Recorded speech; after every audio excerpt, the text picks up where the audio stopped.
I don't care. All right, guys. Since I'm gone for my meeting, I am making this video for you guys. We are combining two lessons into one because they do go hand in hand. So your title is Ratios and Unit Rates. The essential question is how do fractions and ratios compare? How do fractions and unit rates compare? And your vocabulary is ratio, rate, and unit rate.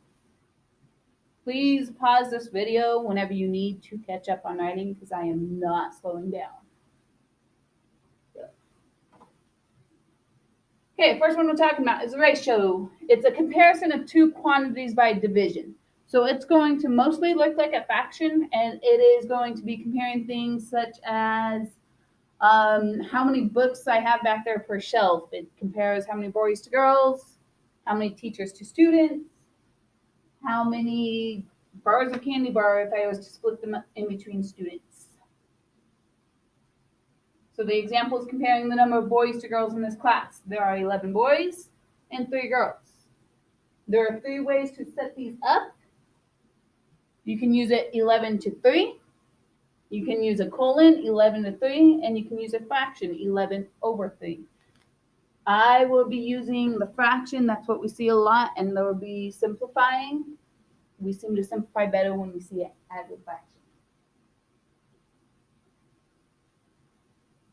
Always, and I used the wrong word, always write ratios in simplest forms, just like fractions. And do not make ratios into mixed numbers. Always leave them improper.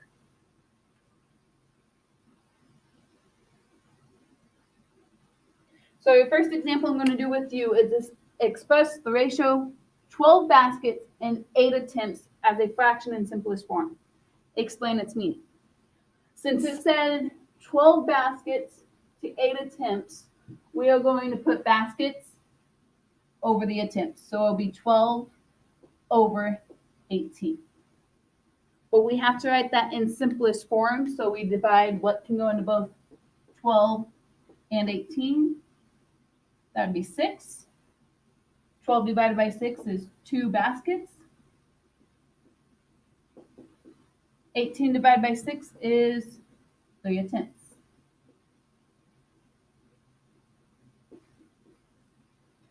So the labels tell us what we're doing, and the explanation means that for every 3 attempts made, 2 baskets were actually scored, made, whatever you want to say.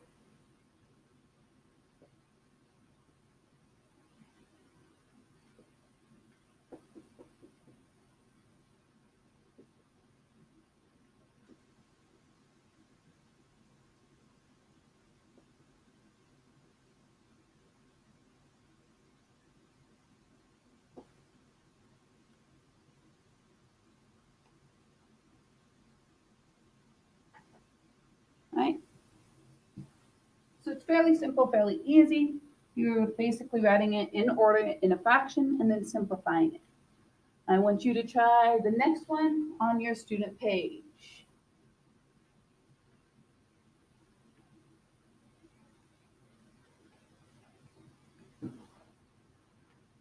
The only difference on this one is it gives you a table.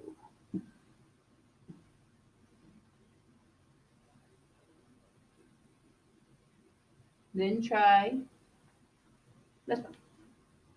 10 out of every 30 Americans own a portable MP3 player. Express this ratio as a fraction in simplest form. Explain its meaning.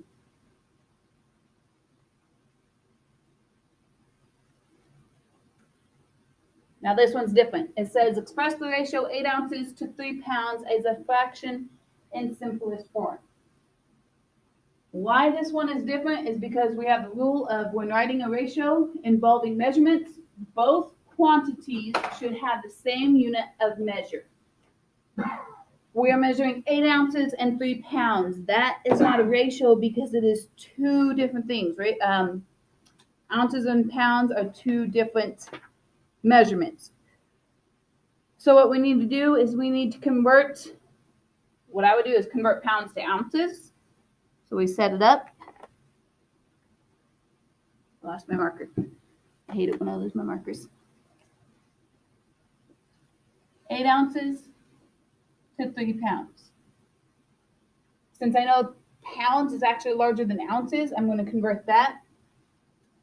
I don't think I give you any one of these, but to let you know, there are about 6 ounces per pound. No, sorry, that was completely wrong. There's about 16 ounces per pound. So I'm going to change this by multiplying by 16 to get it to ounces. 8 ounces, and 3 times 16 is 48. So that's 48 ounces. Again, it's because these are measuring things. It's measuring length, time, mass, distance, whatever you're measuring. And now we can simplify. So 8 goes into 8 ounces. It also goes into 48 ounces. 1 ounce for every 6 ounces. Go ahead and try this one where it's talking about inches to feet. You should understand how many inches go into a foot.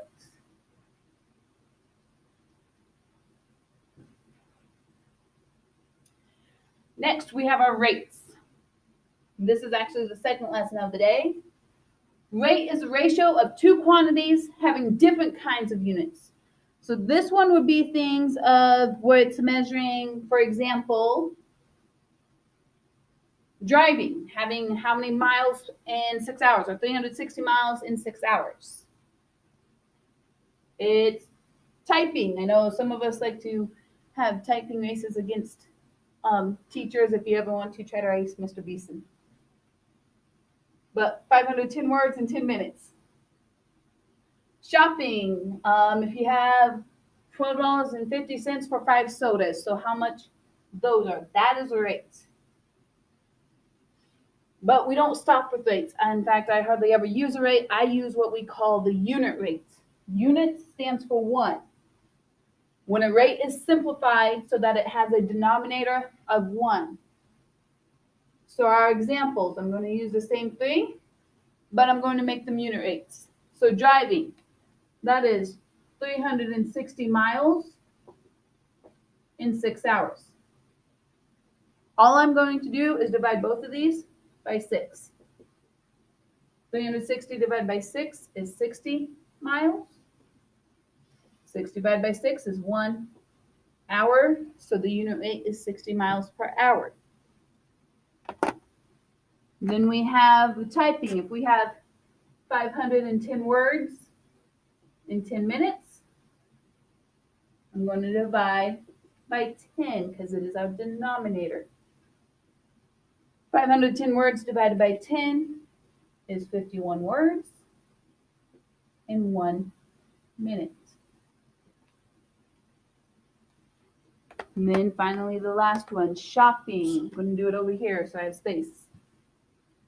$12.50 for 5 sodas. Divide them both by 5. And $12.50 is about $2.50 for 1 soda. So that's how we write a rate and get it to a unit rate.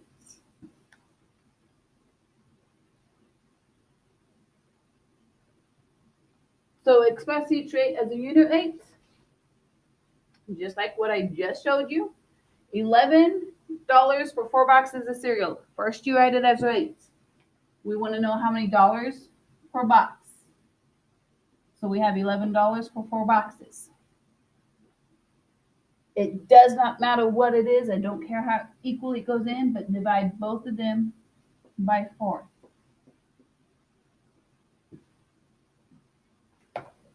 Remember, the whole point is to get that unit rate. So 4 boxes divided by 4 is 1 box. We are trying to determine how much for 1 box. 11 divided by 4 is 275.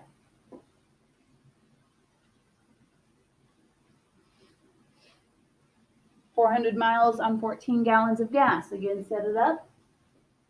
400 miles divided by 14 gallons of gas We're going to divide both of them by 14. Get that denominator of 1. So 14 divided by 14 is 1 gallon. And 400 divided by 14 is 28.5714. And it's going to keep going. I don't know the rest of the numbers. Don't care for the rest of the numbers because it told us to round to the nearest 10. The 5's in the 10th spot. 7 makes 5 go up. So it's 28.6 miles per 1 gallon.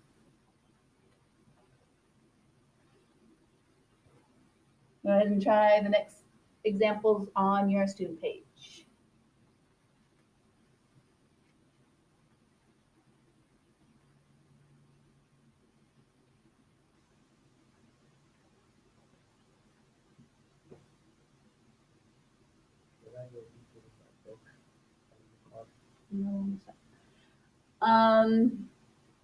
Yeah, by the time you get back, I'd be done.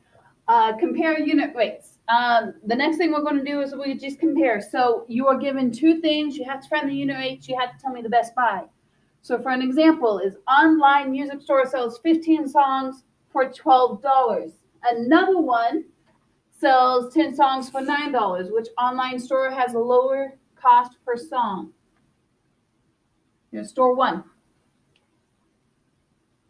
Store 2.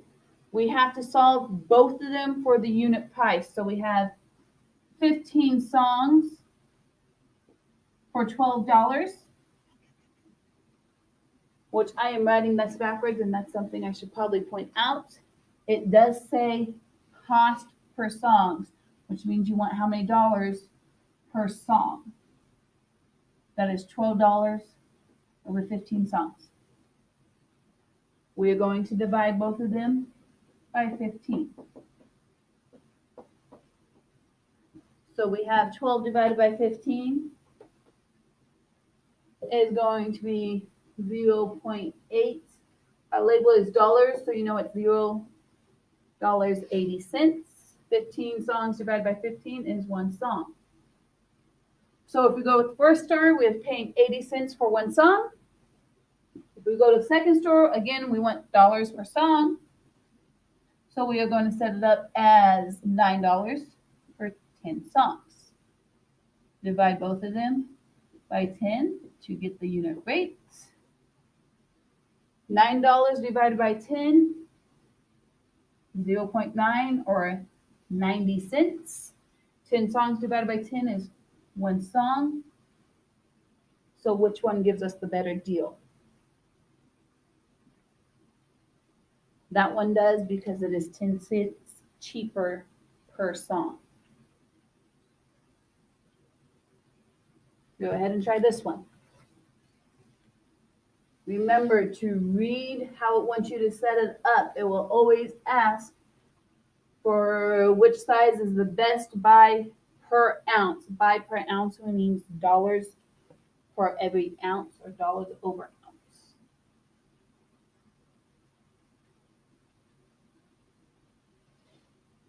Finally, we are going to actually find those unit rates to use the unit rates. And what I mean by that is it says a typical bottlenose dolphin will take about 34 breaths in 4 hours. How many breaths will the bottlenose dolphin take in 7 hours? What we're going to do is we're going to find our unit rate. So we're going to put 34 breaths in 4 hours. Just like everything else, we're going to get the unit rate.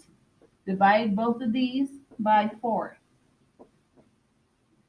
If we take 34 divided by 4, we are going to get 8.5 breaths every 1 hour. But we're not finished. It says, how many breaths will a bottlenose dolphin take in 7 hours? We got to get this 1 hour to 7, so we'll multiply by 7, which means we multiply our breaths by 7. So 8.5 times 7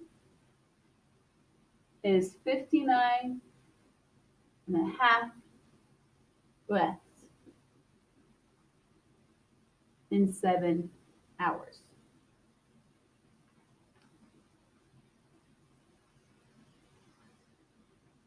Okay.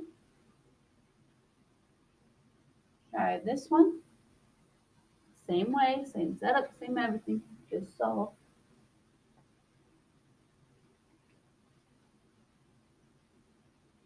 And finally is your homework. Your homework is not coming out of the book. I have worksheets for you. Come up to my desk, and it's at the front part of my desk over on the side where your posters are, and find your homework and complete it. There's like 15 problems.